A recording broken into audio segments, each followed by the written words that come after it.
My name's J.C. McCauley. I'm Naisha McCauley, and you're watching AccessTV.org.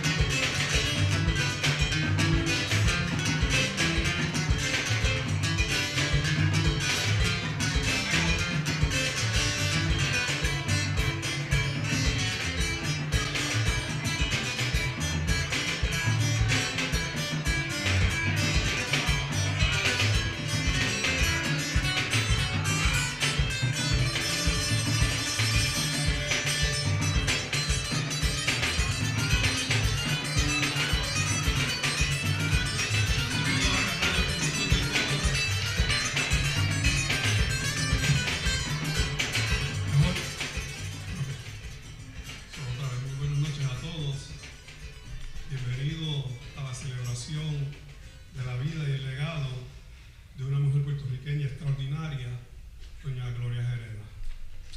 Good evening all. Welcome to the celebration of the life and the legacy of a great Puerto Rican woman.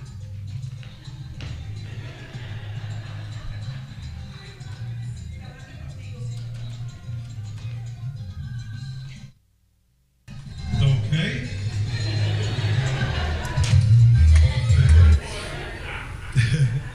My technical man will help us here. Nos va a ayudar el hombre técnico. Esa es doña Gloria hablándonos. Dejándonos saber que estamos aquí todos para ella, ¿verdad? No vamos. Ok, aquí. Muchas gracias. No sé dónde me quedé. A mi edad de 70 años ya se me están olvidando las cosas. Pero lo importante es que estamos aquí para doña Gloria. Todos ustedes están aquí presentes y es un placer tenerlos a todos aquí. So it's really a pleasure having you all here. It says a lot. Actually, a lot more people showed up than I thought they would. So this is great. It says a lot about doña Gloria. Nos dice mucho sobre lo que doña Gloria representaba para nuestra comunidad. Lo primero que voy a hacer es que quiero dedicarle este programa a la familia de doña Gloria. Y la familia de doña Gloria, ¿verdad? Cuando la idea se me ocurrió, le hice un acercamiento a Lourdes, la hija de doña Gloria, la única hija. Y ella me dijo que le gustaba la idea y que iba a hablar con su familia. Y después que lo discutió con su familia, ella entonces me llamó y me dio a saber que todos estaban en acuerdo en que lleváramos a cabo la actividad en honor a su madre. Doña Gloria hubiera sido la primera que nos hubiera dicho: yo no quiero ningún homenaje. Ella tuve la dicha y el honor de conocerla personalmente. Doña Gloria era una persona sumamente simple, humilde, sumamente inteligente, completamente dedicada a su familia y completamente dedicada a la patria de Borinquen o Puerto Rico. Por eso es que entendemos el que traer un evento como este era importante por el ejemplo que doña Gloria trajo a la comunidad. Voy a decir en inglés, después de hablarlo en inglés, vamos a continuar en inglés, porque si continuamos en español y en inglés va a ser muy largo, y tenemos la suerte de que el Public Access Channel está grabando esta actividad y la van a pasar por el Public Access Channel para que entonces la comunidad pueda verlo. Además nos van a proveer un video y la actividad va a estar entonces en el internet. So I want to take the moment obviously, we're dedicating this activity to the whole family of the Gerena family and the extended family. And because of Lourdes, obviously, that I approached her. She brought it to her family, discussed it with her family, and they decided to go for the activity. So I want to name them, and I want them to stand up as the activity is because of them, because they gave us the permission, the authorization, and because Doña Gloria is looking at us right now, and she's very proud of her family. So here we go.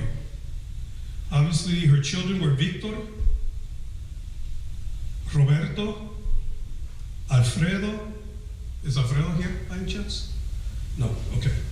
Alfredo's wife, Yolanda, Frederick, Lourdes. If Lourdes can stand up, please.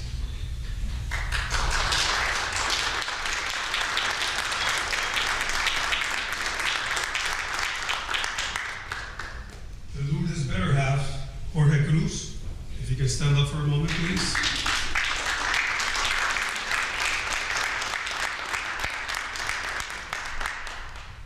The grandchildren, Natasha,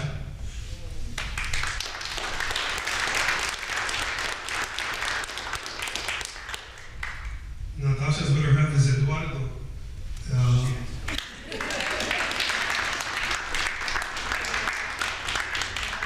Christy.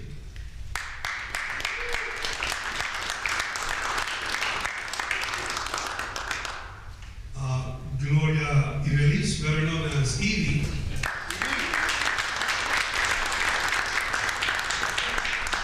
Brianna. Is Brianna here? No? Okay. Xavier or Xavier.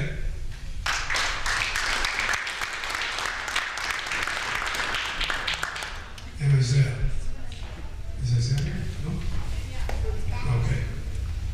The great-grandchildren, Eliza. Is Eliza here?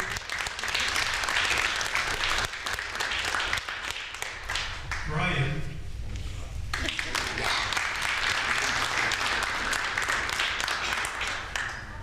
Mila.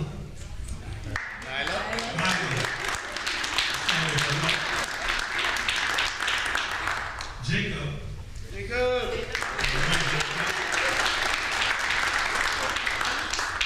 And Elise.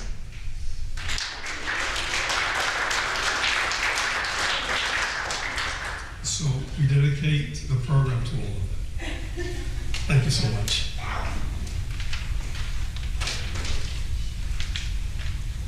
So now,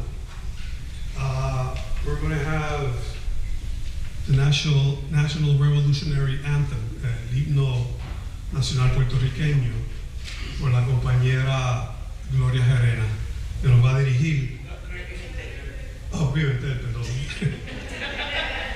Pimentel, Gerena, son familia, ¿verdad?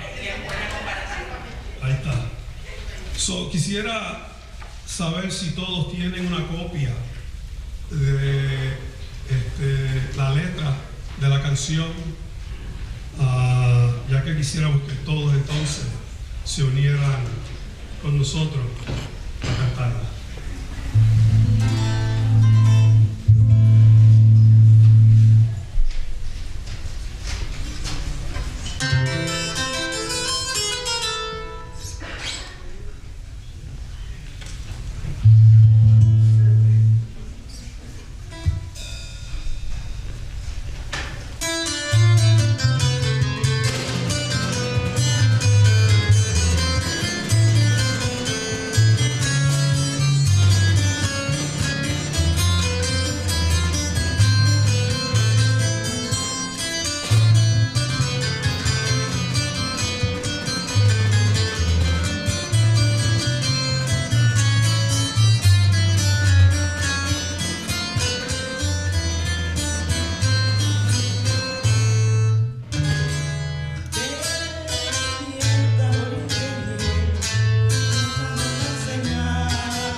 les quiero presentar al compañero licenciado Iván Ramos Soler, quien nos dará un pequeño resumen sobre la situación política de Puerto Rico.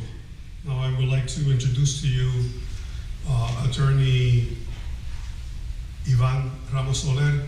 He is the president of the committee of la diáspora del Partido Puertorriqueño here in Connecticut, the Connecticut Committee.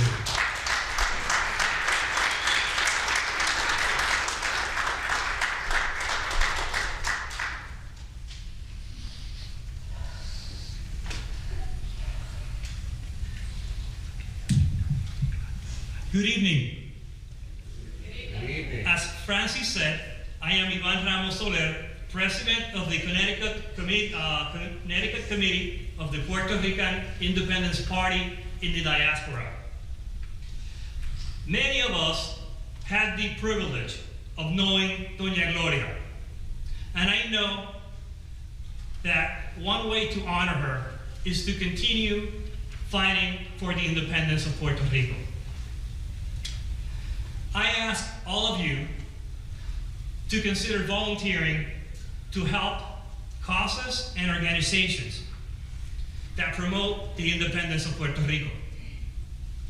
I humbly submit to you that the Puerto Rican Independence Party is one of those organizations.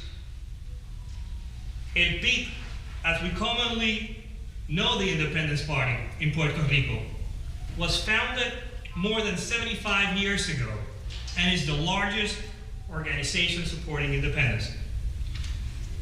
Although El PIT has had a chapter in New York City for the past 65 years, this is the first time that there is an effort to open committees and establish committees throughout the entire Puerto Rican diaspora. The reason why this effort is taking place right now is that there is a resurgence in the support of Puerto Rican independence. People on the island are living a historic moment that has caused its citizens to turn away from the colonial status options of Commonwealth and statehood. And instead, they are turning and towards the idea of independence as the only road to achieve a democratic and prosperous Puerto Rico. In my opinion, there are four relatively new factors that are causing the people to change, and these factors are creating a shift in the political situation in the island. I have been asked to provide a 5-minute summary, which is very difficult.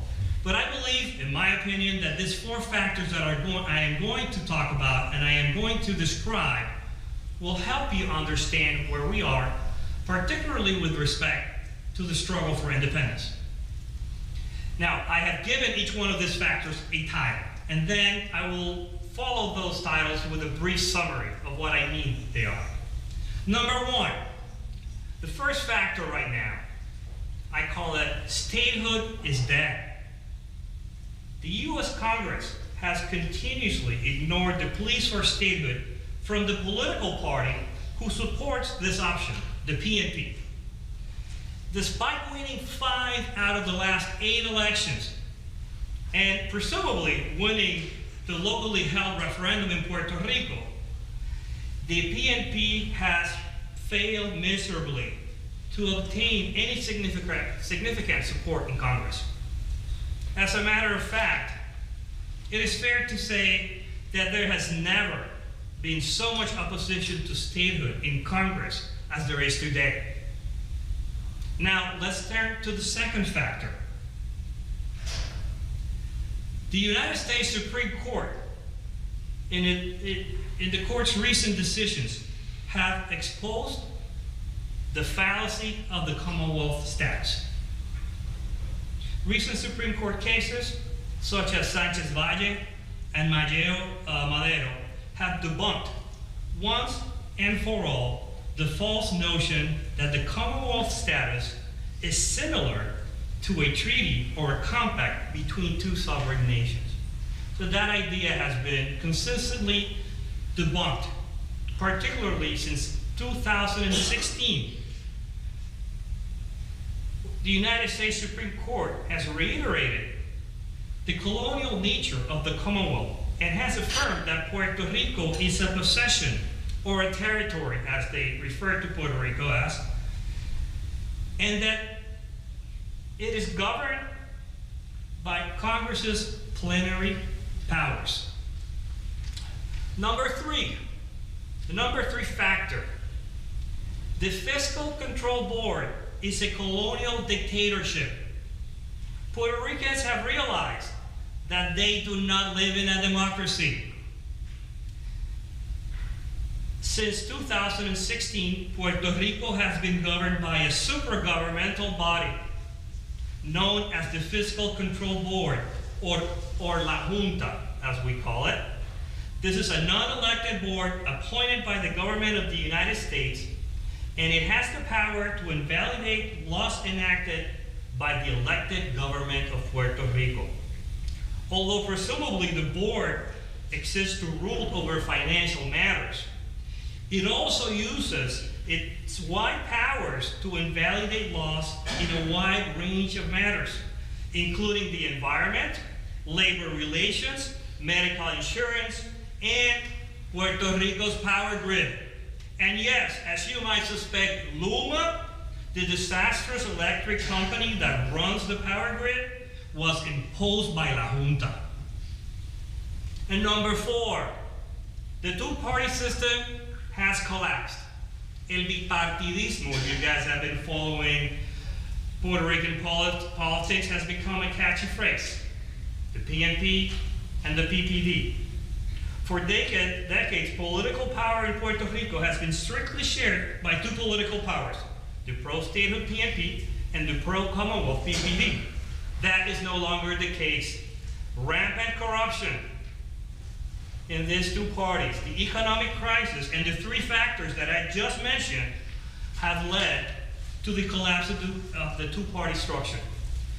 Due to this collapse, the current governor was elected with only 32% of the vote. Currently, neither one of the colonial parties that have shared power show any signs of life. This can be felt on the street, on social media, on the podcast that we listen to, on the attitudes of our celebrities and their statements, as we all hear repeatedly on YouTube channels and even in some international outlets. On the other hand, in 2020, the Puerto Rican Independence Party experienced its highest growth. El PIB grew by 700%, obtaining 14% of the vote. The votes from El PIB, combined with the votes of a new emerging party, Movimiento Victoria Ciudadana, made up 28% of the vote. A considerable number of leaders in Victoria Ciudadana are also pro-independence and have shown a willingness to work with El PIB and our candidate for governor, Juan Dalmau, towards a victory in 2024. I ask you to stay tuned to Puerto Rican politics and stay active, because in 2024, we can elect Juan Dalmau as the first pro-independence governor of Puerto Rico. This morning, I got a message on WhatsApp from one of our leaders in the Puerto Rican diaspora. And that 28% that we're talking about in this recent poll climbed up to 30%. As you know, the governor won with 32%. And the two parties seem to be somewhere, the two formerly major parties, PPD and the PNP, appear to be polling somewhere around 28%. Now, don't be completely focused on polls. They're very difficult. Learn the lessons from other elections. Focus on what's happening on the street. I think it can be done. As I said, we can elect Juan Dalmau And we need to make sure that Hartford, Connecticut is part of that effort. Que viva Gloria Gerena y que viva Puerto Rico libre. Thank you.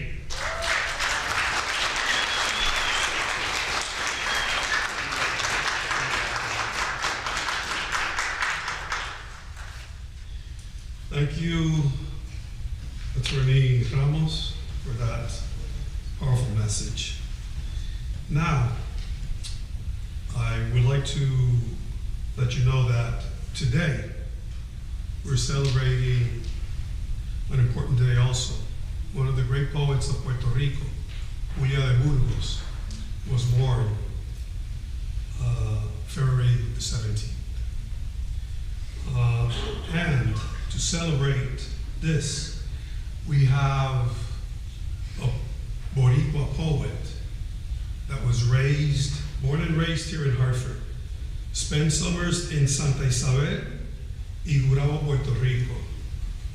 She graduated of classical magnet program that was housed at Hartford Public High School in 1995. She obtained her bachelor's and master's from St. Joseph College in 2000 and 2008, teaching for a total of 19 years, 17 of these years in Hartford. Hartford Public Schools 2020 Teacher of the Year. And she has a self-published book of poetry that was published in 2021 titled Brave Bird. Please welcome Shakira Perez.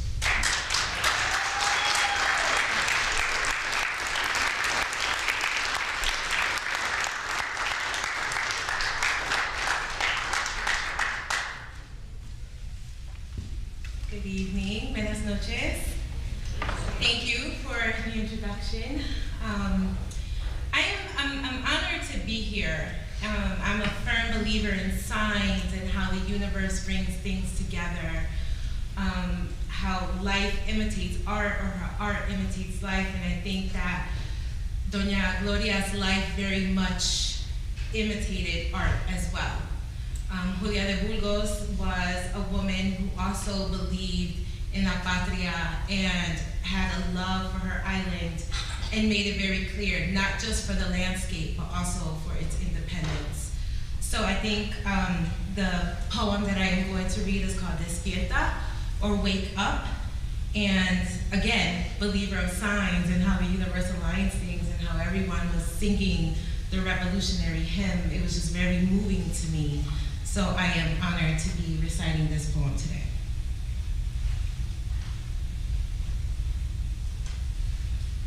Wake up. To the Puerto Rican woman in this hour of importance. Woman, you that wears in your veins the burning heat of the Borinquen land. You that feels the cries of the homeland that breathes slavery. Leave behind the side of orgies. Leave behind the side of pleasures and heroically defend the innocence and virtue of your homeland. The innocence threatened by tyrants that seek to corrupt our pure feelings and launch us into a seductive abyss where you engross in your pleasures. And forgetting 1,000 duties, we breathe the degrading and destructive perfume of vices. Woman, you that often pours the bitter melodies of your soul, you that feels, you that suffers, you that cries in bitter loneliness, you don't sense the torment? You don't hear 1,000 moans of your children, of your soul, of your homeland that demands freedom. Don't waver. They are your children that cry. It is your homeland that suffers without cease. That which calls to their children at all hours, their children of their land and of their sea, their valiant children, their devout children who forget that in their land there is glory, that in their souls there is unparalleled purity. So march, Borinquen woman, in the forward line that defends your virtue, break the miserable bond that chains you to a prison and come back brave. to your beautiful blood, to the libertarian cause that offers you dignity and redemption. Thank you.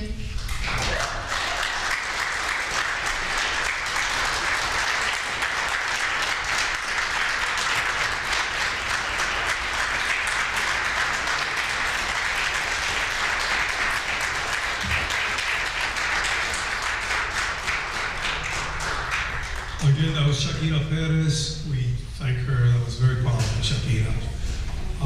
She's the one who chose the poem and felt that, and I felt that was the right poem for tonight. Now we're going to have Los Bohemios play some music for all of us, and we'll be right back after they finish their music. All right, guys. Muy buenas tardes, o buenas noches, digo. Ya son 7:30. Hicimos un escogido de canciones, obviamente sobre Puerto Rico. Espero que les guste.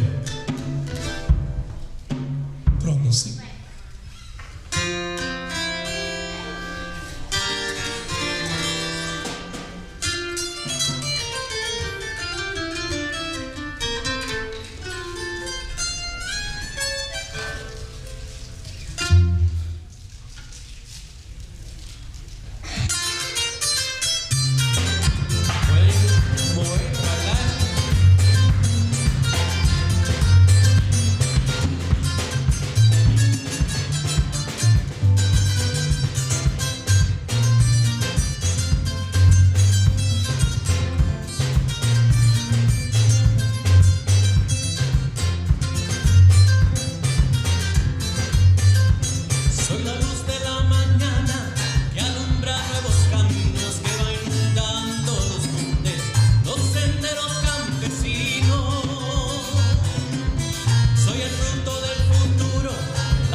Y estas son canciones que ustedes conocen.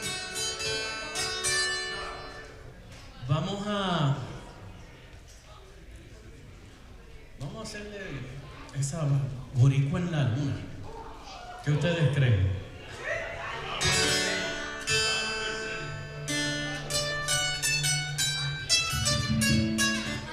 Una canción inspirada por el poeta Juan Antonio Correger, que nos la trajo Roy Brown, y mucha gente canta esta canción, no importa de su ideología, la cantan porque donde quieran que estén y cualquier cosa, lo que pase, vamos a seguir siendo puertorriqueños no matter what.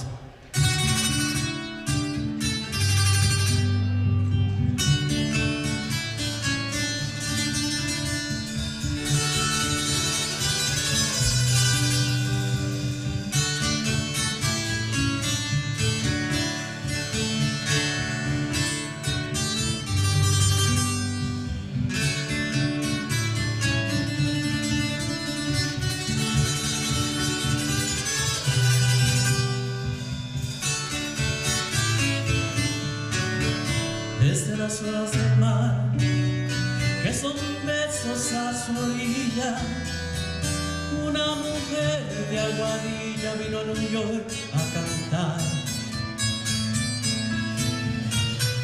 Pero no solo a llorar, un largo llanto y morir. De ese llanto yo nací.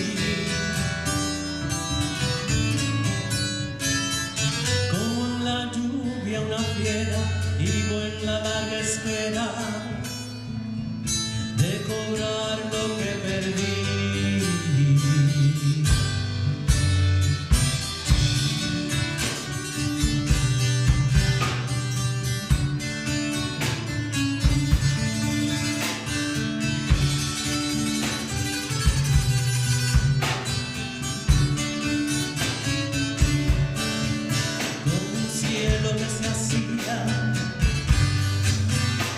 Más feo, más volaba. A Nueva York se acercaba un peón de las Marías. Con la esperanza decía de un largo día volver, pero antes me hizo nacer. Y de tanto trabajar se quedó sin regresar, reventó en un taller.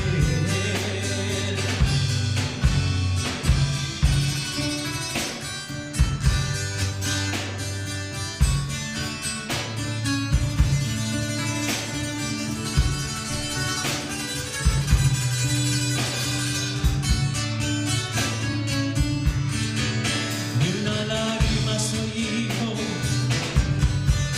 y soy hijo del sudor. Fue mi abuelo el amor único en mi regocijo.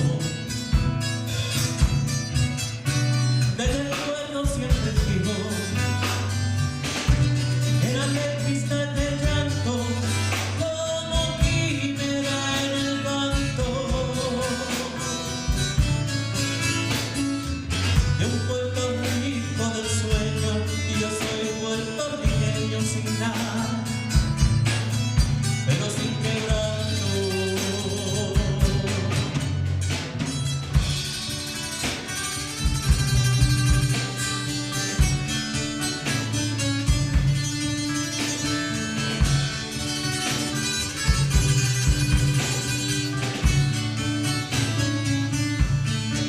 Y al hecho que me despierta, que se ande muy derecho, no sea él lo más estrecho de un zaguán, pague la prenda. Pues según alguien me cuenta, dicen que la luna es una, sea de mar o sea montuña. Y así le digo al villano, Yo sería borincano aunque naciera en la luna. Y así le grito al villano, yo sería borincano aunque naciera en la luna.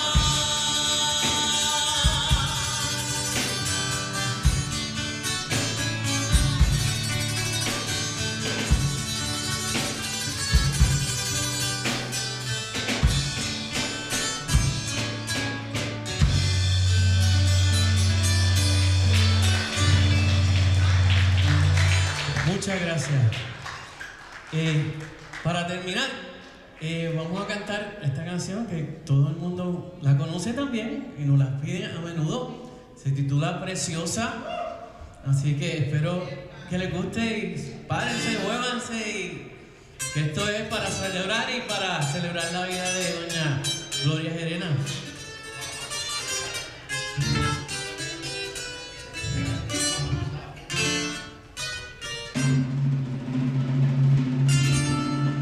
Yo sé lo que son los encantos de mi Borinquen hermosa, por eso la quiero tanto, por siempre la llamaré preciosa. Isla del Caribe, yo sé de sus lindas trigueñas, sé del olor de sus rosas, por eso a mi tierra trigueña, por siempre la llamaré preciosa. Isla del Caribe, Borinquen.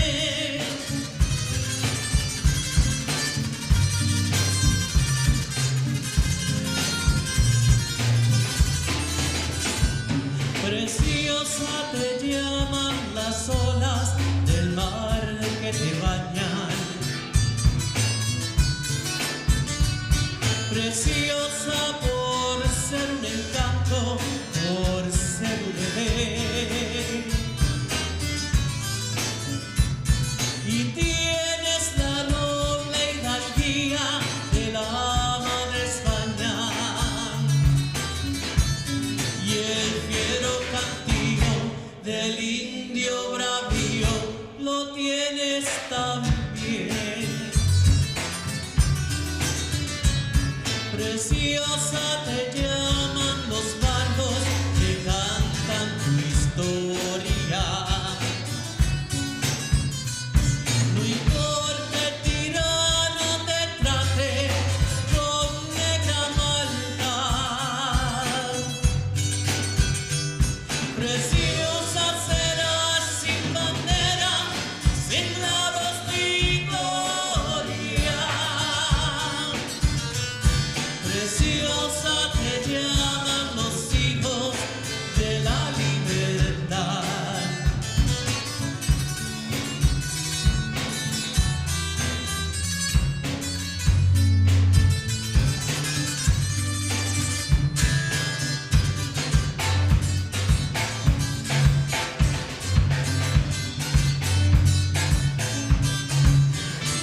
Preciosa te llaman los bardos que cantan tu historia.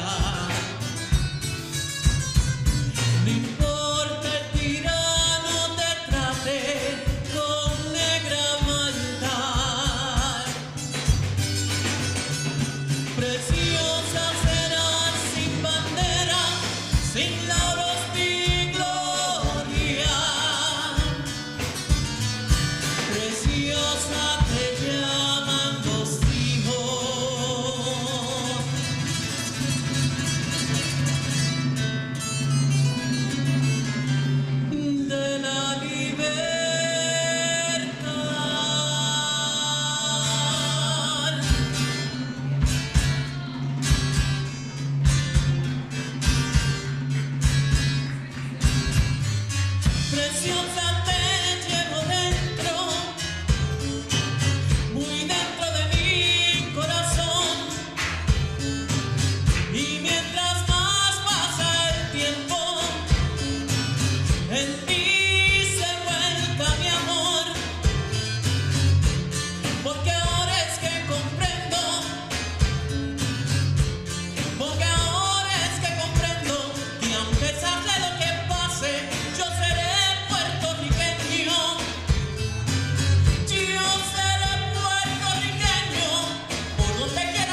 esa invitación y estar aquí con ustedes esta noche. Que pasen buenas noches.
Los Bohemios, are they great? So just in case, I want to again go and introduce them because I know they were playing the music and we couldn't hear Joel that well, but the four of them are Joe Diaz, if Joe can just say hi, el Cotto, Edwin Rios,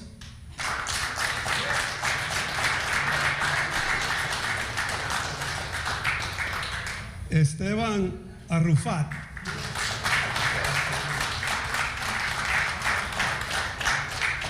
and Joel Sanchez.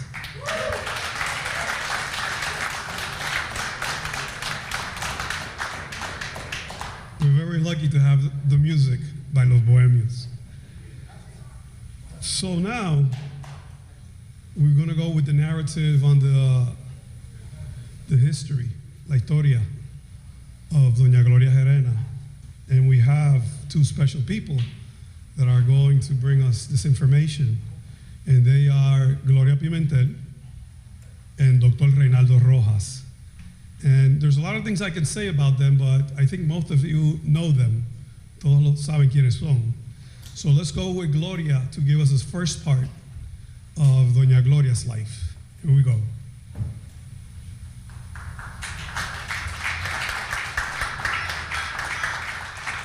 Tengo que poner mis espejuelos porque después de los 30 uno no ve. Yo no estoy como en los 70. Gloria Gerena, qué placer, qué orgullo, qué honor. Hablemos de Doña Gloria. She was born Gloria Ortiz Maldonado on May 27, 1937 in Santurce, Puerto Rico, to Maria Maldonado and Albino Ortiz. Her mother died giving birth to her youngest son, Doña Gloria. Had 3 siblings, 2 brothers and 1 sister. Doña Gloria was the oldest of the children. After her mother's death, she was raised by her stepmother until she was 15. At that age, she moved to New York with her godmother, who lived in Puerto Rico.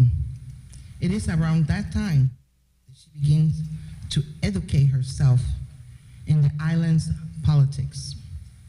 In her early teens, she moves to New York as she became involved in radical politics and didn't want to get arrested.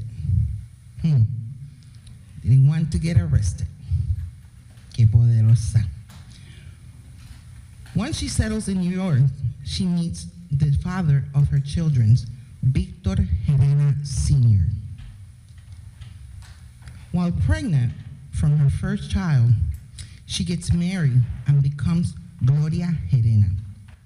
The child is named after the father, Victor Gerena. At that time, she works at the factory and becomes pregnant with her second son, Roberto, better known as Bobby. She then had another pregnancy, however, lost that baby. Still, Doña Gloria, being the fertile woman that she was, gets pregnant the fourth time and had twins, Alfredo and Federico, the twins, los gemelos. She becomes six. And Doña Gloria started working from her home, ironing clothes and cleaning houses. Her twin sons are identical. At the time, she had a problem identifying them apart. She ended up feeding one, thinking she already fed him. Then she feeds the other one, and sometimes ended up feeding them twice. For her last pregnancy, she had a big surprise for her family. She gave birth to a daughter, Lourdes, who was born a year and a half apart from the twins, los gemelos. You might think, poor Lourdes, but she kept up with the brothers. Pranks, and reality is, poor boys, los gemelos. All children were born in New York City. While residing in New York, she attends social school and begins her studies in radiology. However, she has a difficult time dealing with the blood and decided to stop her studies. Doña Gloria's husband had some family members residing here in Hartford, Connecticut. In one of the trips, these family members, Doña Gloria and the children, remained and stayed in Connecticut. Mita Gerena returns back to New York City, and Doña Gloria ended up moving her children to the Charter Oak housing projects. She had her high school diploma from New York City, and it's this time that she makes her decision to learn better the English language, learn how to drive, and go to college to obtain her degree.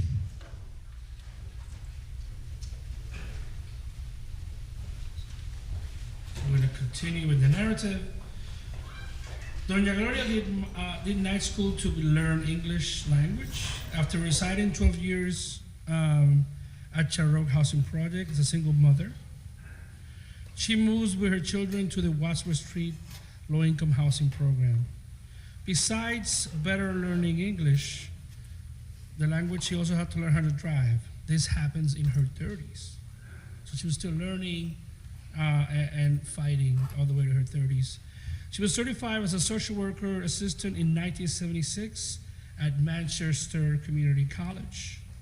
That's starts her journey into social work, where I identified with Doña Gloria, and I'm going to add something at the end, because as a social worker, I identified with what she was trying to do.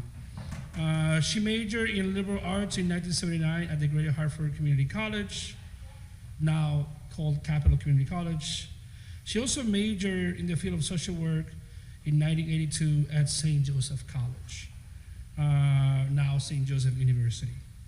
She was honored at the National Conference of Puerto Rican Women as an Outstanding Woman of the Year in 1978. She was hired by the Institute for the Hispanic Family, where she worked for the rest of her life until she retired at almost 80 years of age.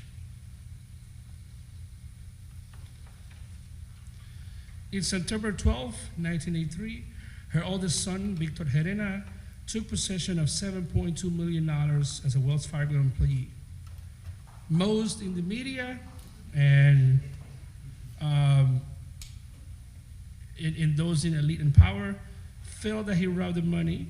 However, some of the believers of the movement for independence of Puerto Rico argued that the money was restitution for the exploitation of people in the island. Whatever the argument, right? Saying that this was a very difficult time for Doña Gloria and her family is an understatement. Police and the FBI harassed them constantly. They go to her second oldest son, Bobby, who resided in O'Brien at the time. Doña Gloria, the twins, and Lourdes had no information about any of this whatsoever. But the FBI and the police forces don't believe that.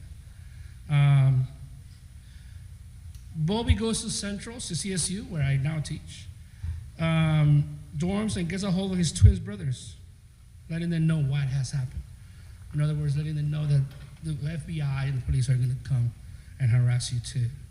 There was a massive manhunt by the FBI, the CIA, state, and local police. That year, Christmas gifts were provided to the poor children by courtesy of Victor Gerena in the Three Kings Parade. Through all the difficult times over the years, this family has supported one another on whatever has come their way. Doña Gloria, after finishing St. Joseph, she did her master's at the Yukon School of Social Work. And the FBI harassed her and harassed professors at the university because they didn't want her there, right? At that moment, they suspect everyone. And faculty at the university, stood up for her. And again, I was late because I came from a panel talking about representation in academia.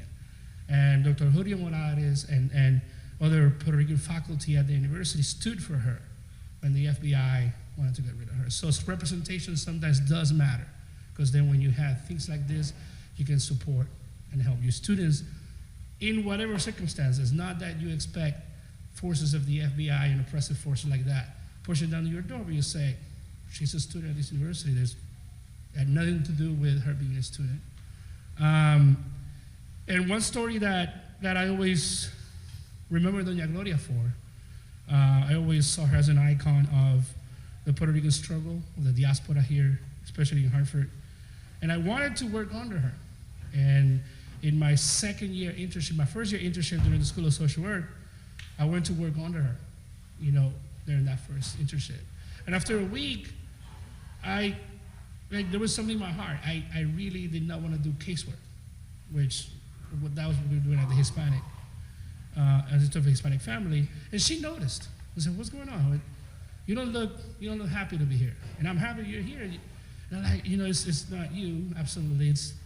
I don't know if this is what I want to do. And she sent me an advice that I never forget. She said, you got to do what your heart tells you. If you don't want to be here, don't stay here for me. Don't stay here. What you want to be? Say, I want to be a community organizer. Then be that. Then go ahead and call whoever you need to do and go pursue that. Don't stay in this internship just out of. And I don't know, maybe that's a nudge I felt I needed. And I never forget that encounter. And I switched, always regretting that I didn't work under her at the Institute of Hispanic Family, but happy that she was there to say, this is not what your heart is, just follow your heart, follow what you want to do. And I never forget that, right? So again, a family that has been through a lot, but a family that has always fought, and with a matriarch it's like no other, right? And so, thank you. Gracias.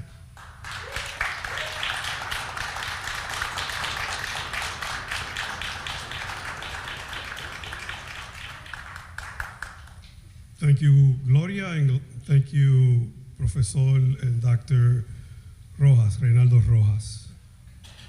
Now I take this moment to introduce the main speakers, and we wanted to do something different. So we brought two siblings who are very well known in the Hartford area, in the Hartford community. So Leticia Cotto is a lifelong resident of Hartford's North End and mother of 3 adult children. Before serving in her present administrative role at the Hartford Public Library, Leticia managed one of the busiest branches in the system in the Frog Hollow neighborhood, in addition to being co-founder and co-owner of La Paloma Sabanera House Coffee, if you remember.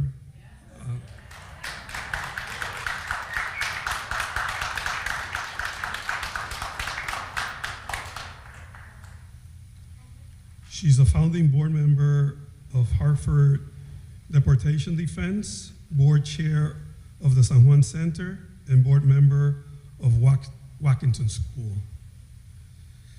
Her brother, wow, there's many things we can also say about Luis.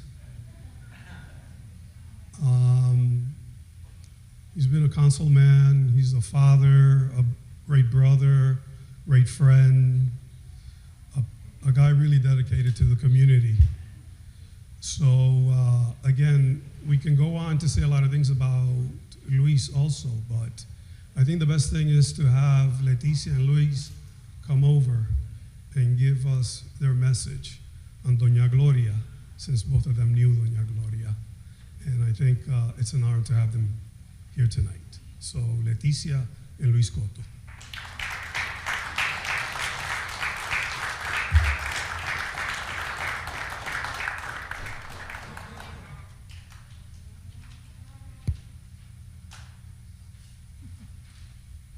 Muy buenas noches, good evening.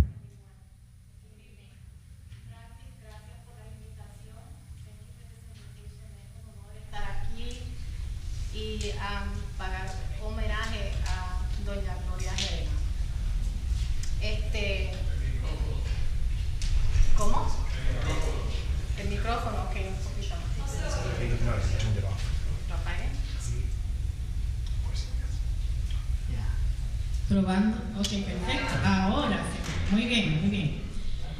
So, in gathering information to pay homage to Doña Gloria, the words that surfaced and resonated with me most were Puerto Rican, community organizer, activist, solidarity, resistance, mother, grandmother, graduate of St. Joseph College, and graduate of UConn School of Social Work.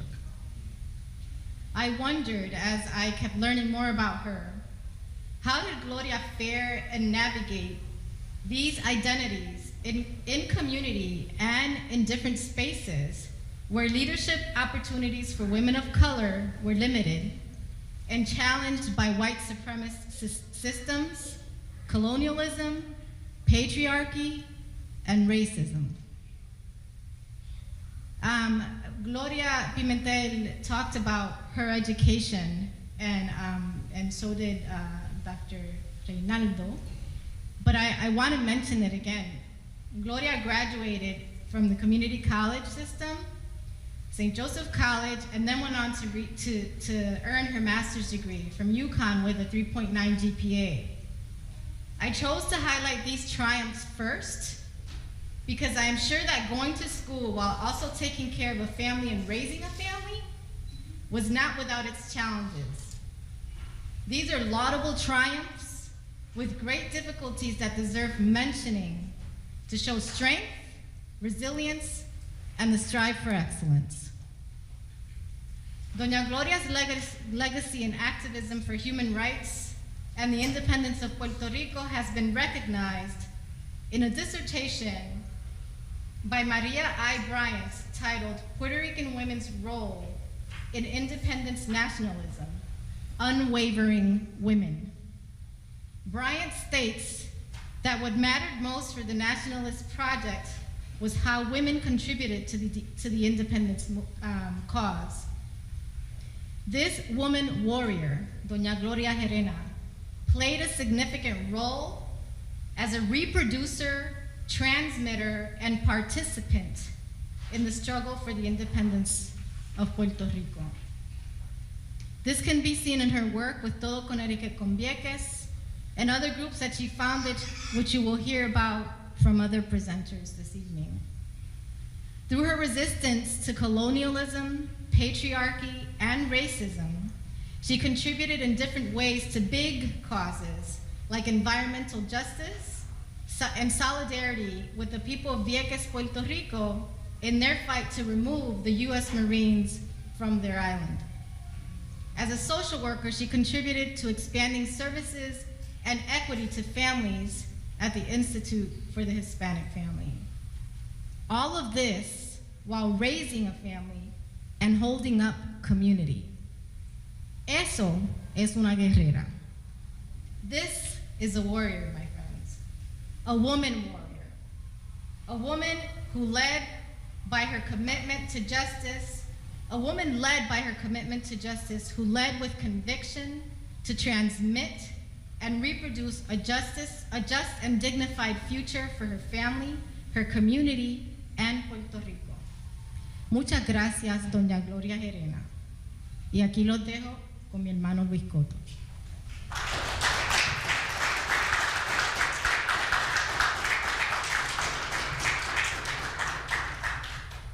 Ditto. I want to give thanks to Francis for putting this together and being so conscious of like the 1 year anniversary, pero también to the family for allowing us to have this remembrance. Dime con quién andas y te diré quién eres. Tell me who you walk with and I will tell you who you are. It's a saying that a lot of people, you say it and it's almost from the vantage point of us judging the other, right? But it's just as strong to self-assess yourself and who do I walk with, hence who am I? And I speak as someone who grew up a little brown boy in the north end of Hartford, Kenyon Court, Center Street, East Street, Vine Street, who intersected with Gloria at different points in my life. And I'll speak to that because those are the times that I walked with her, right? The first was in my early 20s when I used to drive the van for Sacred Heart Church, and Doña Gloria was wearing her social work hat, and so she would ride with me and some other people when I took them here and there. And you know, up to that point, I was, you know, stereotypical young boy growing up in inner city, meaning that I was into hip hop, I was like, you know, into popular culture, and I wasn't really worldly in many things. And I remember somebody in the van said something, and I had told a story before in the past, because it's like the very first memory I've had where she struck me, right? Like she says something that I remembered, wow, this woman set me straight. And I said to the person, you better be quiet because someone's gonna call us communists. She snapped and said, ¿Y qué mal con eso? And I did not take that as a declaration, any personal declaration. I took that more as a challenge. Like, what do you know about that word, other than what you're hearing from white supremacists, American superiority, like space? And I was lucky to have been at Sacred Heart Church with the liberation theology focus, where we learned a little more about that. And I was able to delve deeper into what that meant. But it was the first time where I went, that's not me, ¿verdad? No. But that was the first time, that was like I'll never forget that, because then the second time that I intersected with her, I'm going, that's that woman that told me off. But, and then you remember that, right? Because she always commanded respect.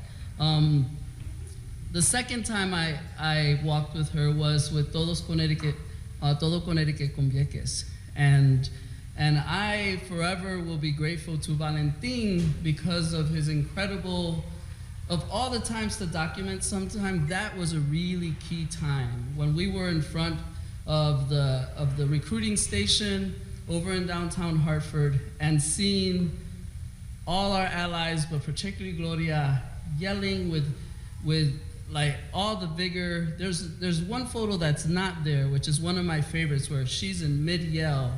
And I also remember going to the meetings. I remember when we first came up with the name, she reminded me of Maria Sanchez. And I was a kid, you know, going to the candy store, and you did not mess around with that woman in the bata, right? And so, like, immediately I got shades of Maria Sanchez with this woman with equal stature, whatever. And I didn't know her that well, other than like, this is the woman that told me off, you know, X amount of years ago. I later walked with her when, on a deeper level, with Colectivo Puertorriqueño Pro Independencia. And I'm gonna name whatever because we were a small group, but we did some good stuff. It was Doña Gloria, Fernando Betancourt, Francis Davila, Luis Cotto, Karen Perez helped out, Reinaldo Rojas, Jorge Limeres, Valentin Rosario and Jorge Rivera.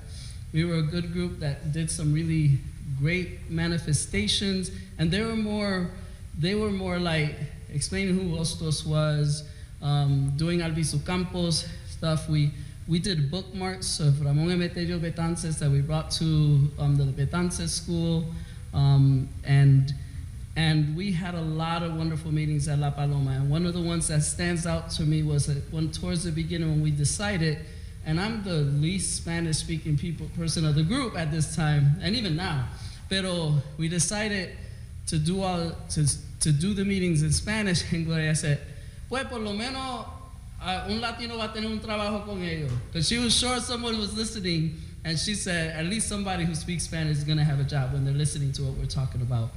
And we were like, yeah, okay, ¿verdad? Here we go. And similarly, when Abelino Gonzalez Claudio was when his case came to Hartford, another Puerto Rican political prisoner, actually my spouse and I at the time, we signed up to host him because they would allow him to come out and be like whatever and she helped us think through that of what the possibilities were.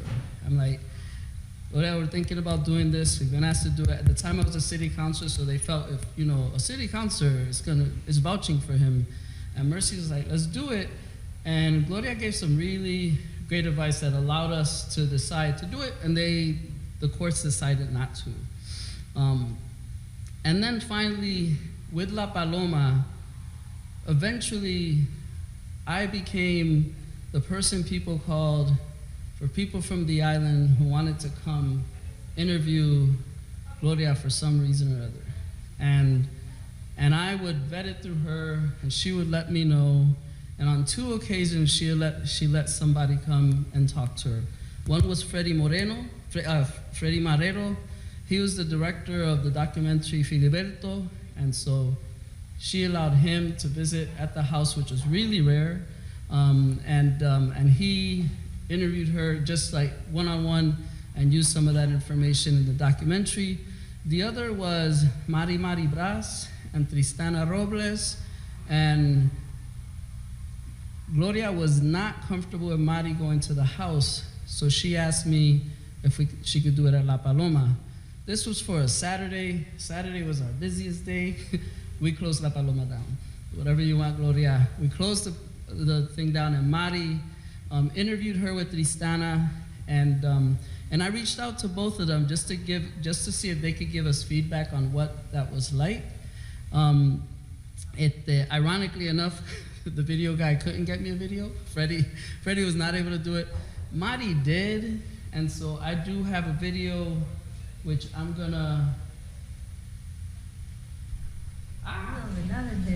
Desde Puerto Rico, esta noche, doña Gloria Gerena, pues para mí es parte de una estirpe muy particular de mujeres en la lucha multicentenaria de la independencia de Puerto Rico, por la independencia de Puerto Rico.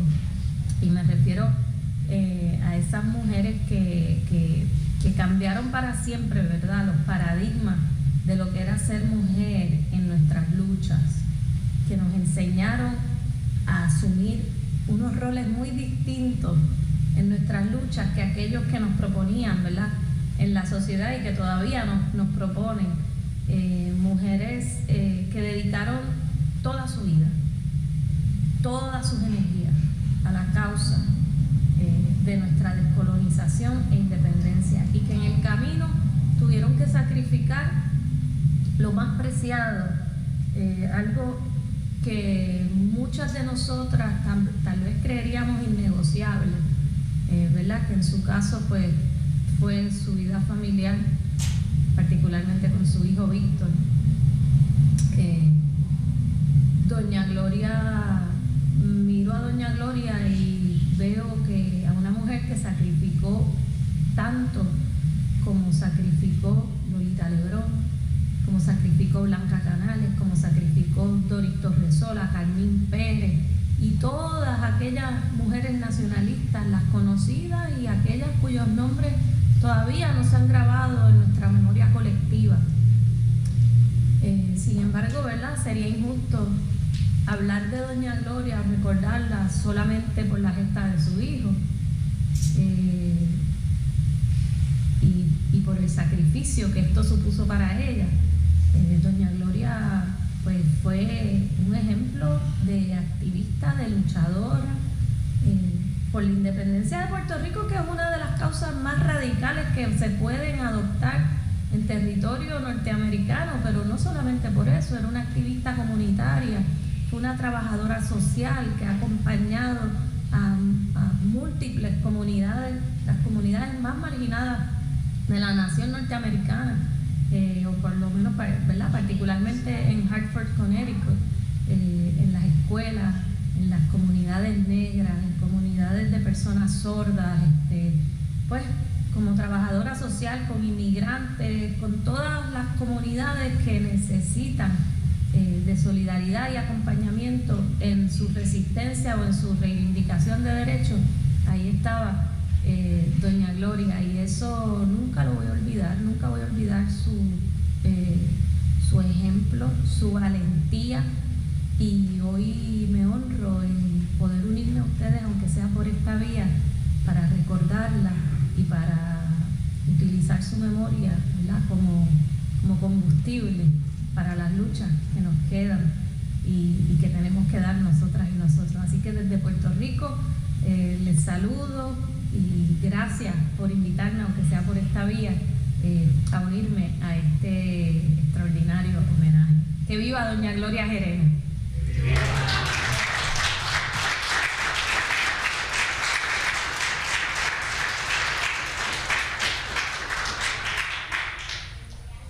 Finally, I want to just take a second to have a little exercise for us all. They say you die twice. One time when you take your last breath, and a second time a bit later when someone says your name for the last time. So I want to take a minute and see if everybody can just say the name. Like the other day I was with Abu Carter at the Alvin, and we were talking about Peggy Johnson, and he said, wow, I haven't heard that name. She died about 15 years ago. So Peggy Johnson right there, vino para atrás, right? So I'm gonna start it off and just say, Angel Cotto Jr., my brother who passed, and I'm gonna just stay quiet. People just wanna raise up somebody who you miss. All my ancestors. Frank Agata.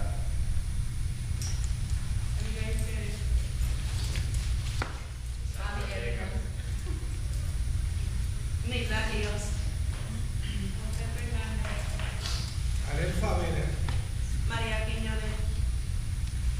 Carlos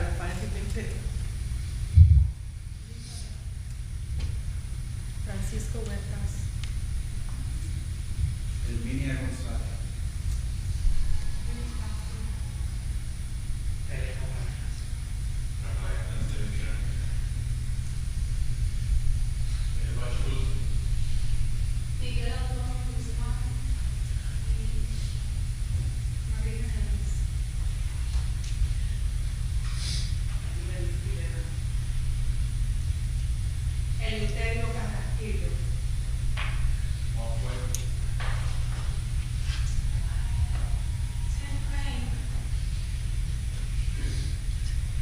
Comandante Carlos Irizarry Rivera.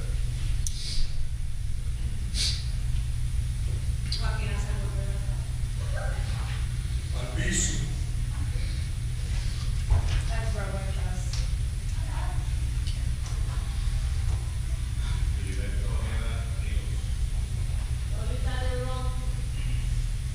Juan María Braz.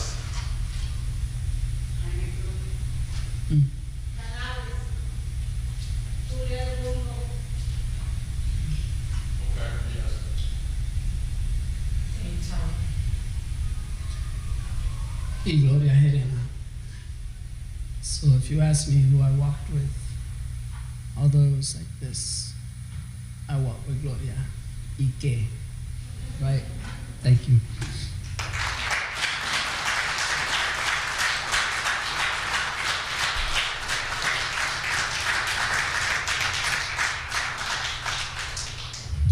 So now we know why we chose Leticia and Luis Cotto to be the main speakers.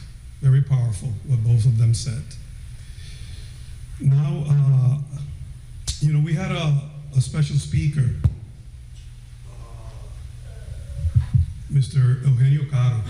Unfortunately, he's ill. He could not be here. Eugenio is one of the pioneers of Boricuas who came to this country and came to Hartford, Connecticut to fight for the rights of Boricuas and Spanish-speaking people. Amazing guy. So he couldn't make it, but we have somebody here who knows him very well and who's a good friend of mine, and I'd like him to come over and say some words, and that's Luis Delgado. Please, Luis.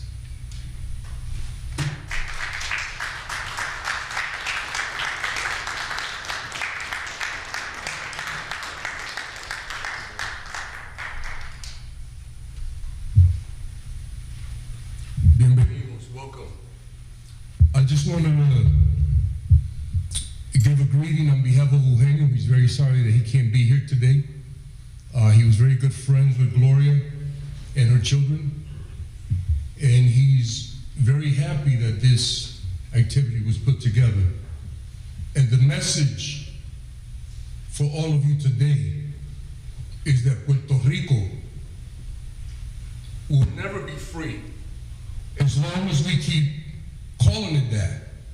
We have to learn to reclaim our identity, reclaim our culture, reclaim our traditions.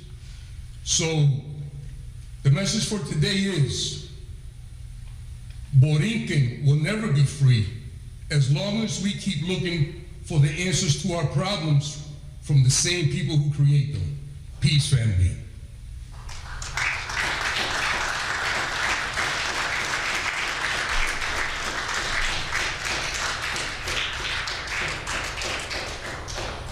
Thank you very much, Luis. Very powerful words also. Now, I'd like to take a moment to bring somebody who actually went to school with me back in Puerto Rico back in the 70s. And I don't want to date her, but she's a great person, a social worker also, who knew Doña Gloria and would like to say a few words on her behalf. So I want you to welcome Herminia Cruz.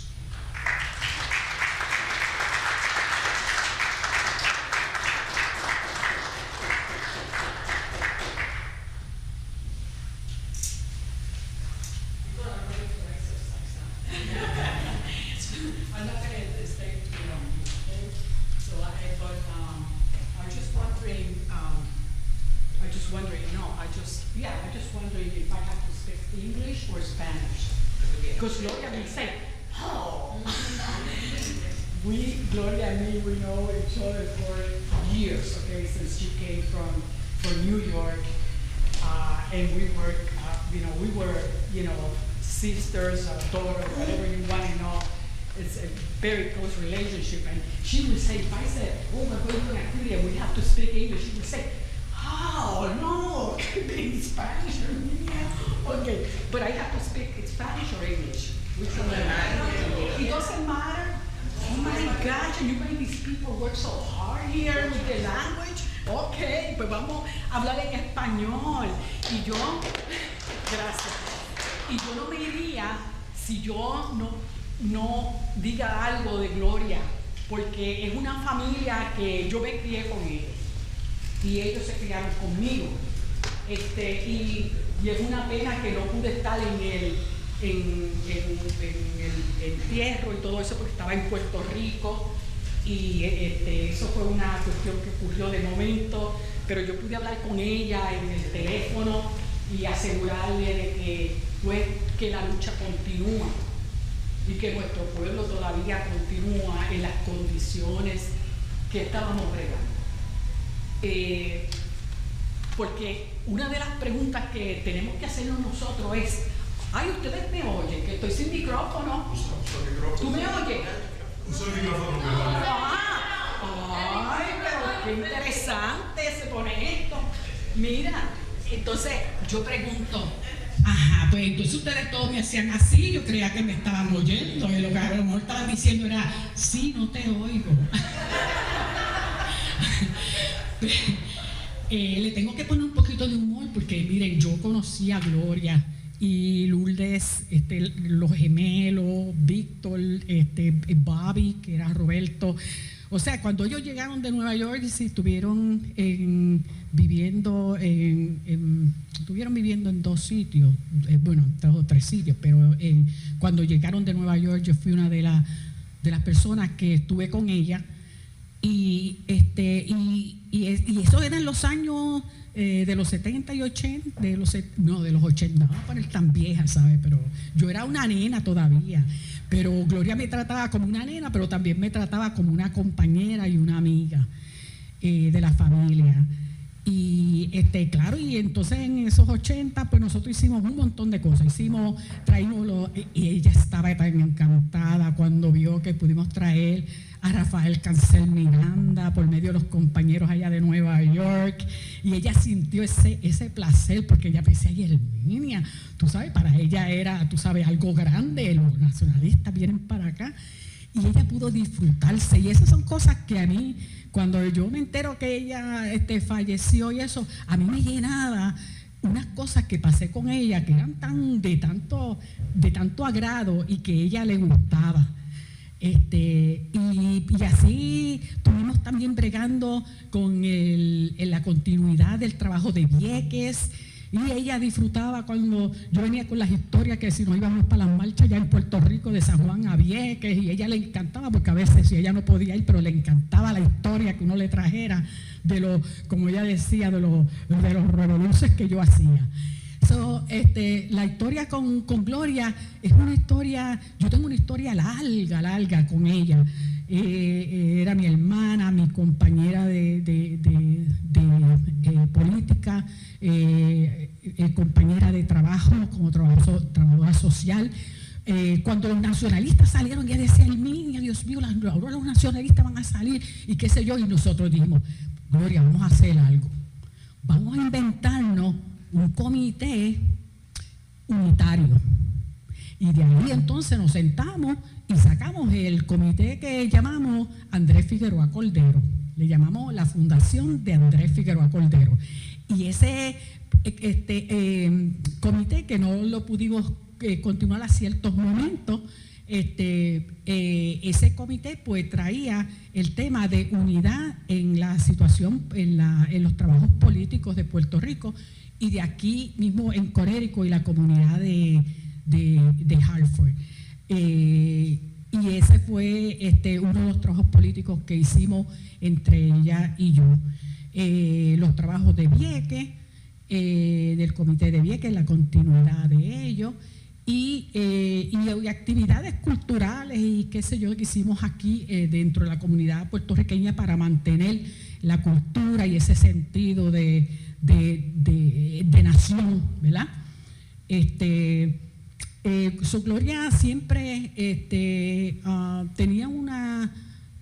tenía otras, tengo tantas memorias, si me dejan aquí estamos hasta mañana. ¿Cuántos están dispuestos? Yo voy a pagar el desayuno de la mañana, ¿quieren? Lo pago y ustedes se quedan aquí y nos quedamos aquí hablando, porque Gloria tiene una historia muy larga con nosotros aquí en la comunidad. Y si hablábamos del desarrollo de clínicas de niños en el instituto, y la pregunta que siempre me hago y que me gustaría preguntarle a ustedes, porque cuando mis hijos se enferman yo lloro y me siento mal y siento, tú sabes, que ay Dios mío, que no se me mueran, que no le pase. Y la pregunta que tengo para ustedes, que me la hago yo misma, si yo estoy dispuesta a dar un hijo a la lucha de mi patria. Señores, hay que tener valor. Hay que tener valor para yo dar un hijo a un ideal, a una idea, a una inspiración, a ayudar y proteger una nación, un montón de gente que no son familia mía, sino que son parte de mi nación. Ok, pues son familia en esa forma. Pero no es mi tío, yo voy a dar ni hijo por una tía o tío o un familiar, estoy dando la vida por una nación, un pueblo. ¿Cuántos estarían? Nosotras somos madres, yo soy madre y no quiero ofender a nadie, sino que la pregunta que tengo, ¿quieren contestar? ¿Les gustaría contestar esa pregunta si están dispuestos a dar un hijo por su nación, por ayudar a que esa nación no siga sufriendo? ¿Cuántos daríamos un hijo por ello? Y eso, esa bravura, como yo digo, y esa postura tiene Gloria Gerena.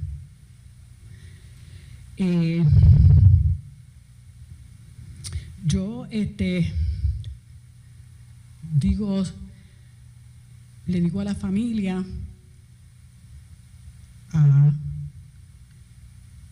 yo siempre llamo los gemelos, la Lourdes, Babi, que se encontrará con doña Gloria, y Víctor, a todos los hijos y muchos compañeros que estuvieron con nosotros en la lucha de los 80 aquí, que fue bien difícil, especialmente cuando ocurrió el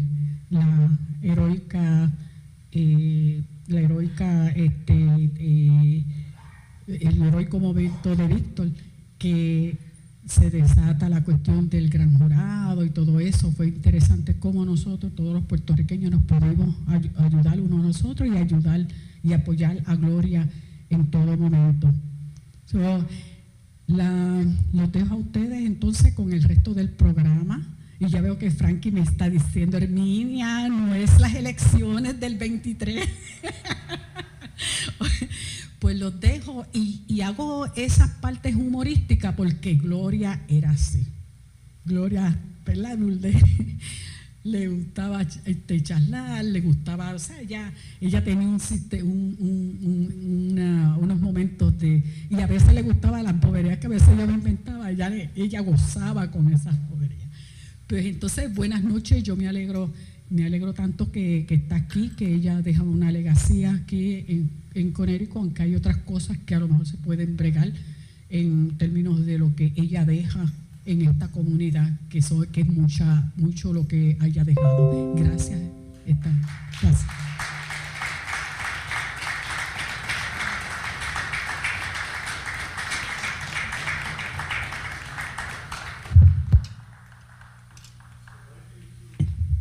Thank you to la compañera Herminia Cruz. English, Spanish, obviously, Spanish is our first language. Now, I'm going to take this brief moment to let you know that I'm going to present Valentin Rosario, who, when you go out, you'll see all these photos, and Valentin took a lot of time to put together all this information and pictures of all Connecticut with Vieques, todo Connecticut con Vieques. And he will explain you the reason for all Connecticut con Vieques. But the thing about it was that, Doña Gloria and I went with a group of people here from Connecticut to Washington, D.C. to protest the situation that was taking place in Vieques.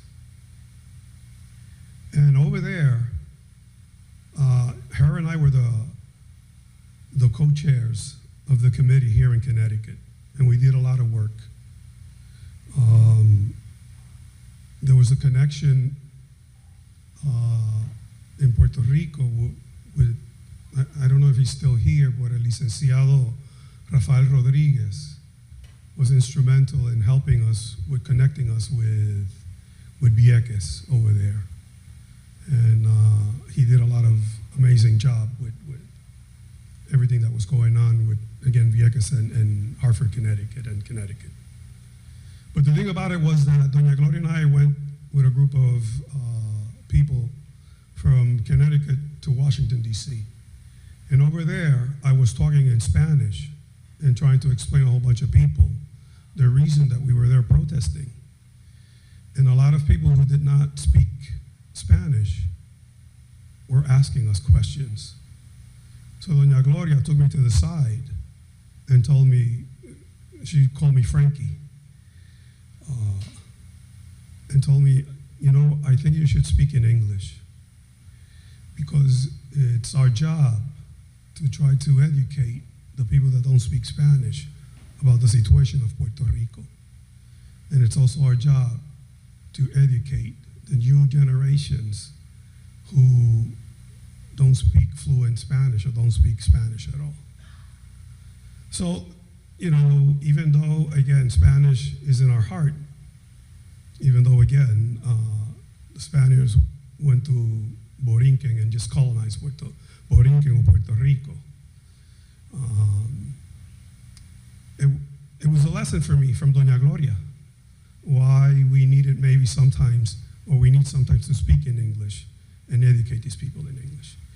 Either way, I hope that you understand then why we're doing this in the English language. Hopefully that videotape will reach English-speaking people that will understand the situation of Borinquen or La Isla de Puerto Rico.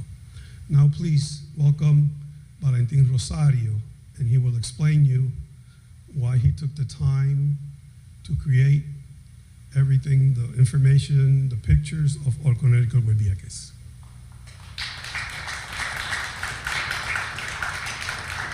Thank you, Francis.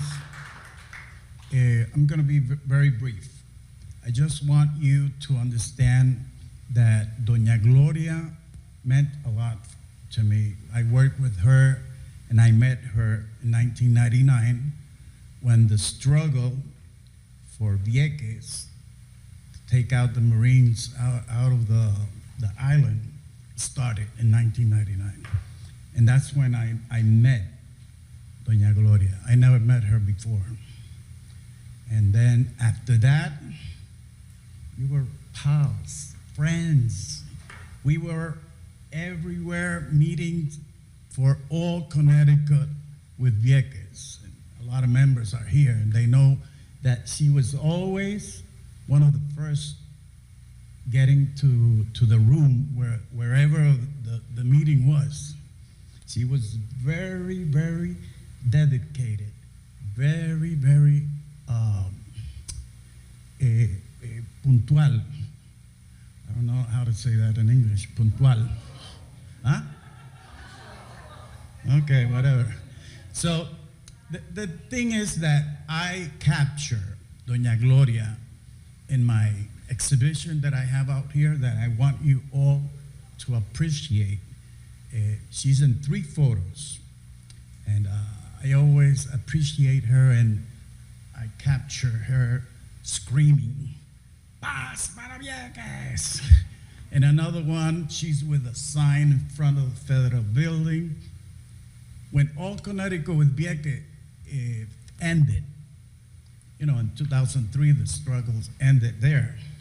I have some binders by year, 1999 until 2003, when the struggle ended.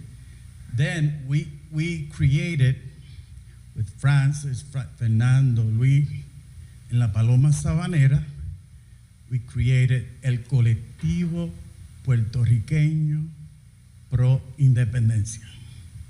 And she was key in that colectivo, in that committee. And I want to say something about a t-shirt that I have out here that is part of the exhibition. 2003, we created a t-shirt that said, Vieques ganó. It's a black t-shirt out there. But if you notice in the back, it says, bye bye Navy. And guess who said those words? And she said, those words have to be in that t-shirt somewhere. And we put it in the back. In front says, Vieques ganó, bye bye bye Navy. Because she was so glad that day in 2003 when Bush said, we're out. And then if you notice in the opposite side of the 10 photos that I have, it's the chronologia of all the events from 99 up to 2003 that the Hartford Courant did a very good job. And I put it as part of my exhibition. And then another poster that I have of New York Times that came out in a few months before Bush said that we are out. That came in the New York Times. A bunch of artists and people of sports and famous people from Puerto Rico claiming to Bush, you need to get the Navy out of Vieques. And that was a very powerful message in the New York Times. And a few months later, Bush said, bye, bye, bye. Like Gloria said, bye, bye, bye. So I leave you with that. I don't want to say much because a lot of people said beautiful things, but I want you to appreciate the exhibition, please. And Gloria was very key in that, in all that struggle. Thank you very much.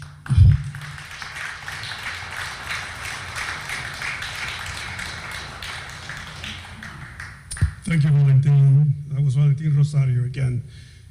Please take the time to go outside of the room and see again the exposition that Valentin documented.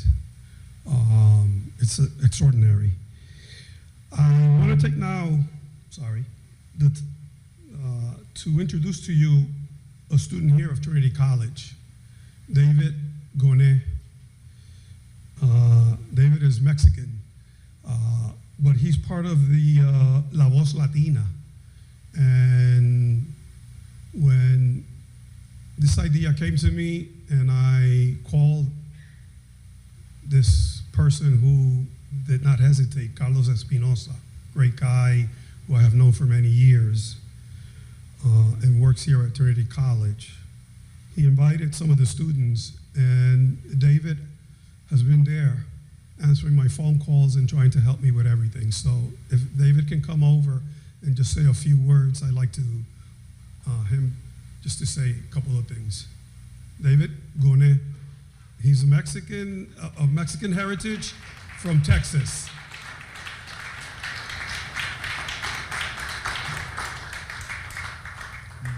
Muchas gracias, Francis. Primeramente, buenas noches a todos. I'm gonna say it in English. It's a little easier for me. My Spanish isn't the best, honestly. But yeah, hello everyone. I'm David Gone, as Francis said. I'm the current president of La Voz Latina.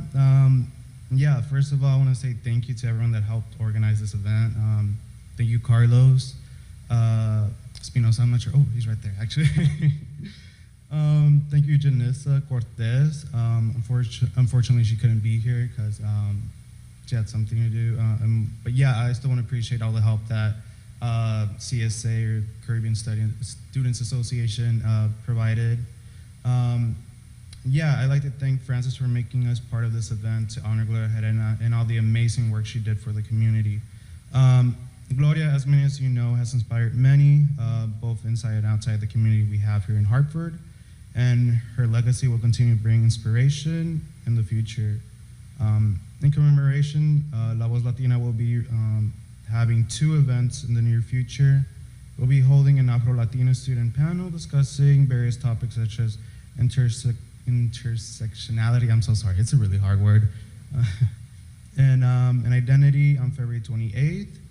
And then on March 7th, we're going to be speaking about modern colonialism in Puerto Rico and the significance of the popular song El Apagón by Bad Bunny. Again, I'm so honored to have the chance to speak here before all of you today. And again, thank you so much for everyone for being here, y que pasen bonita noche.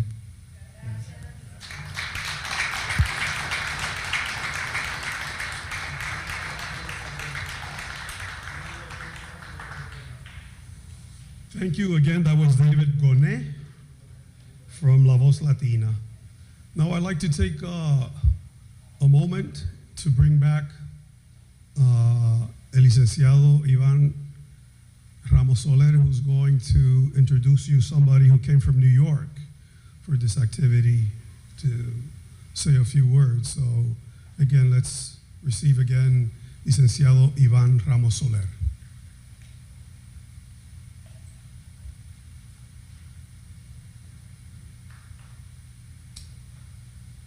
Yes, as I mentioned earlier, the PIP in the diaspora is larger than Hartford, and I mentioned that the New York committee has been in existence for approximately 65 years. So I will proudly bring to the front to speak to you and give you a greeting, Eric Ramos Rodriguez, who has been involved in New York politics for a long time. He also is a member of El Frente Independentista Puertorriqueño, which is an umbrella group uniting all pro-independence organizations in New York City, something that I think is very important. And actually, it's a model for other independence organizations in the island and throughout the diaspora, because it brings unity and tries to find a common ground. So Eric, come here and say hello to everyone.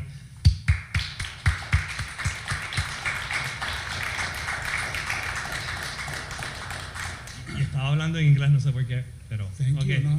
I'm gonna speak in English. First of all, I have to say that I'm humble with all the words and the incredible things that I have heard tonight.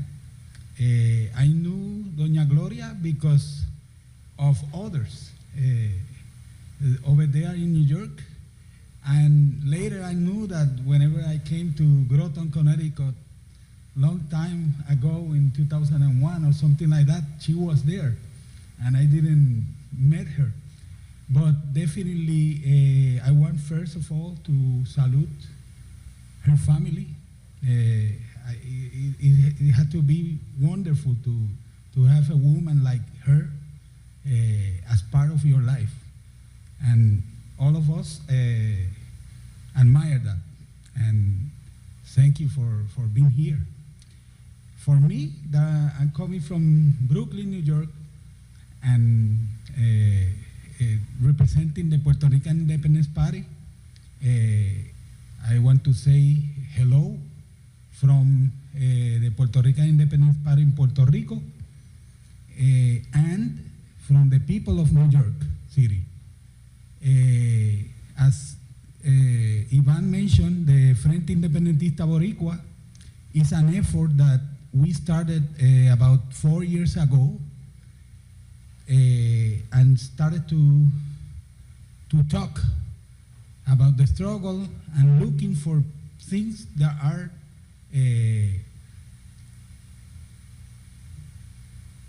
that unite us. There's some difference in our methods and ways to approach the problem, but all of us recognize that the moment in Puerto Rico is a unique moment, a moment in which that requires that we join forces in order to rescue our country that is in the middle of the process of disintegration. They are stealing us. They are looting our country. La Junta Fiscal is created to finish Puerto Rico as a nation, finish Puerto Rico as a country, finish the possibilities of Puerto Rico to be Puerto Rico. So we have all of us together to struggle as Gloria did all her life. This is something that continues. So it's the moment of joint forces. So we invite everyone here, as compañero Iván said, to look whoever is trying to do something to stop this situation in Puerto Rico that is urgent. We have to stop the situation.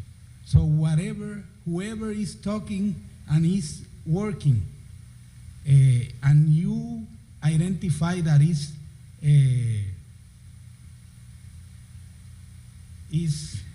ahí llegó el español.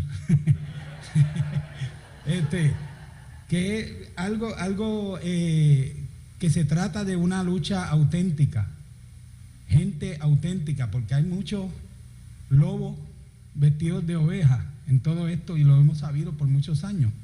So, whoever knows that, whoever identifies that, try to work with these people, for those people, because the situation is something that is very fluid, and whatever was a problem 2 years ago, now is a bigger problem, and it's gonna be bigger and bigger.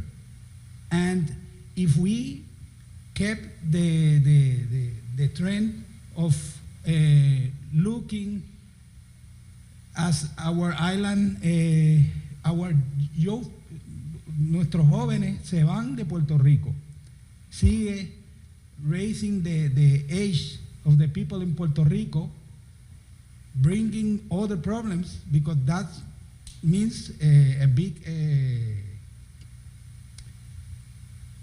una gran presión para nuestra sociedad, una gran presión para un país poder mantenerse de pie cuando la población está envejeciendo, que no significa que las personas envejecientes pierden valor, sino que no hay una juventud creando, no hay una juventud generando riqueza, y eventualmente la situación en Puerto Rico va a tornarse en a point of no return. That's what we don't want. So, que viva Gloria Gerena y que viva Puerto Rico libre. Muchas gracias.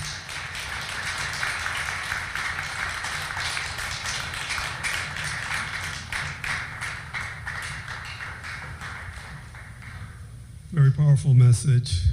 So now we're going to be closing the program, and I want to call Gloria Gerena so she can say a few words. Before I do, I took the time to write a little information here. I wanted to read it to you quite quickly. So here we go. All of Doña Gloria's children understood their mother's political views and cause. However, Victor and Lourdes were closer to their mother on that particular matter. Lourdes, who was a tomboy when she was a kid, was Victor's shadow. In June of 1984, the family celebrated Victor's birthday to remember him. Victor is the father of 2 daughters. Bobby had no children and passed away February the 6th, 2010. The twin brothers, Alfredo or Freddy, is the father of a daughter, and Federico or Frederick is the father of a daughter and a son. Lourdes has a daughter and also a son. Doña Gloria was crazy in love with her grandchildren and never forgot to give them birthday cards on their birthdays. Doña Gloria always supported and protected her children, and her children always supported and protected her. Something very important that we should know. It took Doña Gloria some time to become or graduate in order to become a clinical social worker. She would take power naps and then study most of the night. And her daughter, Lourdes, learned how to type. She taught herself how to type and eventually typed all her papers for her mother's pre-grad and grad school. Lourdes' dream was law enforcement, but because of the circumstances, she ended up in the field like her mother did of social work.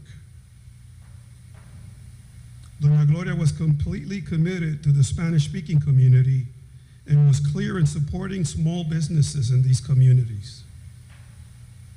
She was very appreciative of Catholic charities and the Institute for the Hispanic Family, who gave her the opportunity of hiring her as a social worker.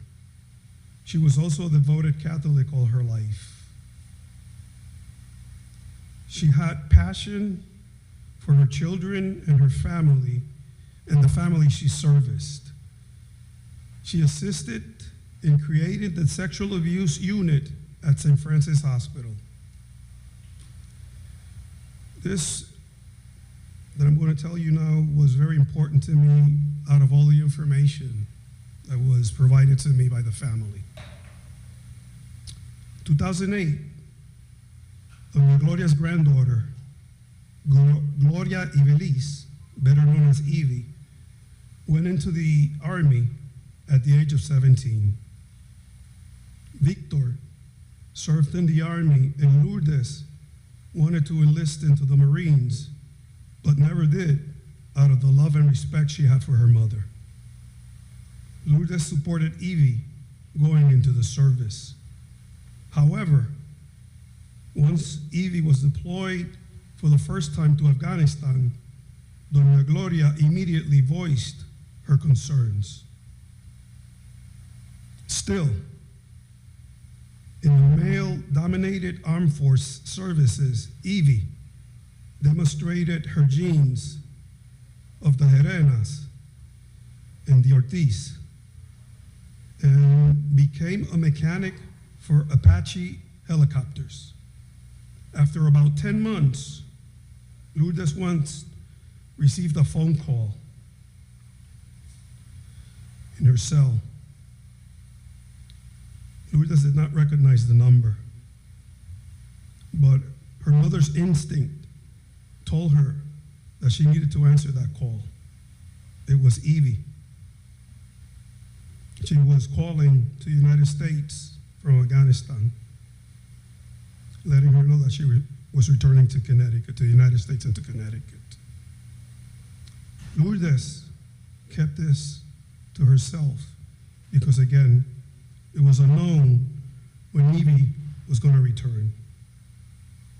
However, finally, when Lourdes found out when Evie was returning, she told the family she had a surprise for all of them.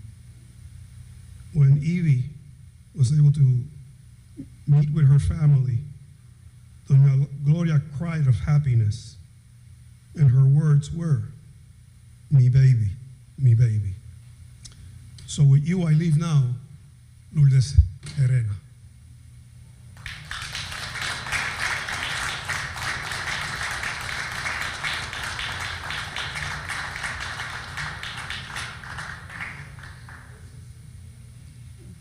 Good evening.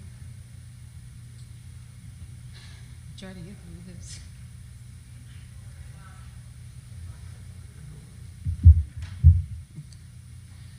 There isn't a day that goes by where my thoughts are not filled with memories I shared with my mom. I miss our daily talks. When this football season began, it hurt because I missed being able to call her, to remind her when the Giants were playing and hearing her say in her own voice, "Okay, I'll watch it. Ellos van a perder anyway, but I'll watch it." My mom was great. She always remembered to send cards to all of us, the grandkids, the great-grandkids, for their birthdays and holidays. I know I would surely miss her calling to sing happy birthday to me when she was always off-key. There was so much that we will miss from not having my mom here with us anymore, from her laughter to her lipstick kisses left on our cheeks. So on behalf of the Gerena family, we would like to thank you all for organizing this beautiful tribute to this special woman who was an amazing mother, grandmother, and friend. I cannot think of a better way to pay respects to such an amazing woman who loved and dedicated much of herself to our family and to the Puerto Rican community. We will always cherish and remember this night and the stories shared of the impacts she made in the lives of so many. Thank you.